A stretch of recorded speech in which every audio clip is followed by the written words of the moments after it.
Welcome to WWE Reloaded. Jon Moxley enters rehab for alcohol abuse. The AEW star opened up about drink and drug issues in his new book. Former AEW World Champion Jon Moxley has put wrestling on hold to deal with his alcoholism issues, and has entered an inpatient alcohol treatment program.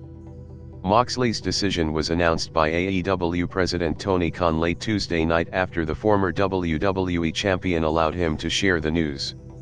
Jon is a beloved member of the AEW family, Khan said. We all stand with him and his wife, Renee, and all of his family and friends, as he shifts his focus to recovery. Jon is making a very brave choice to get help, and we're embracing his choice and supporting him however we can. I'm proud to call Jon a friend, and like many of you, I'm also a fan of Mox and look forward to a time in the future when he is eventually ready to return to the ring, the AEW president added. Moxley also admitted to smoking crack. Moxley, known as Dean Ambrose from 2011 to 2019 in the WWE, recently opened up about his struggles with drugs in his new book, admitting that he has smoked crack.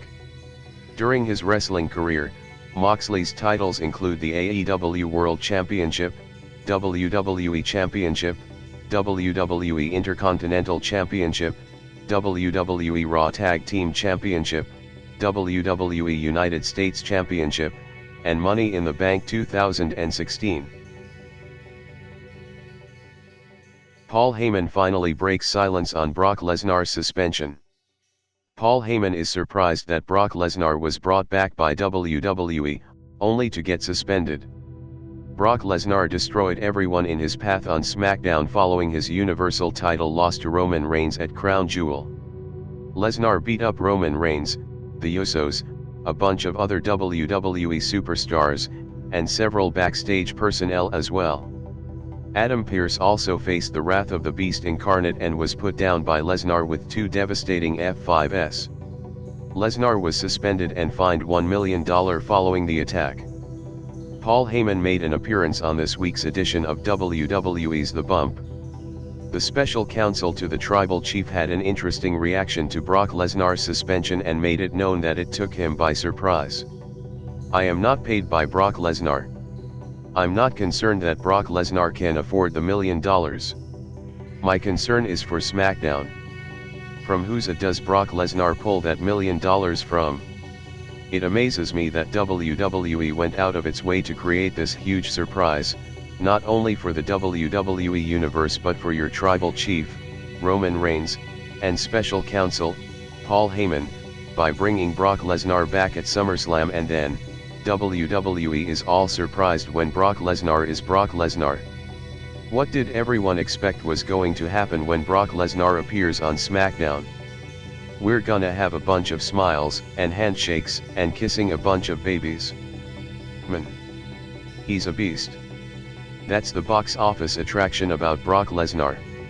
So, when Brock Lesnar acts like Brock Lesnar, we suspend him and fine him $1 million.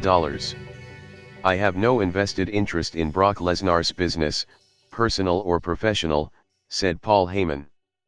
Brock Lesnar and Paul Heyman have a lot of history together. Paul Heyman made it clear in his comments that he is not concerned with Brock Lesnar and doesn't have any affiliation with the former Universal Champion. Many fans still believe that Heyman has something up his sleeve and is working with Lesnar behind Roman Reigns' back. Paul Heyman has had a history of betraying his clients. He turned on Brock Lesnar himself back in late 2002 and helped Big Show win the WWE title. In 2013, Heyman turned on CM Punk and later cost him his match with Lesnar at SummerSlam. As for Brock Lesnar, he is currently serving a suspension and there's no telling when he is scheduled to return. Lesnar is still eyeing the Universal title, and it wouldn't be a surprise to see him immediately target Roman Reigns after returning to WWE TV. Thank you for watching. Please don't forget to subscribe.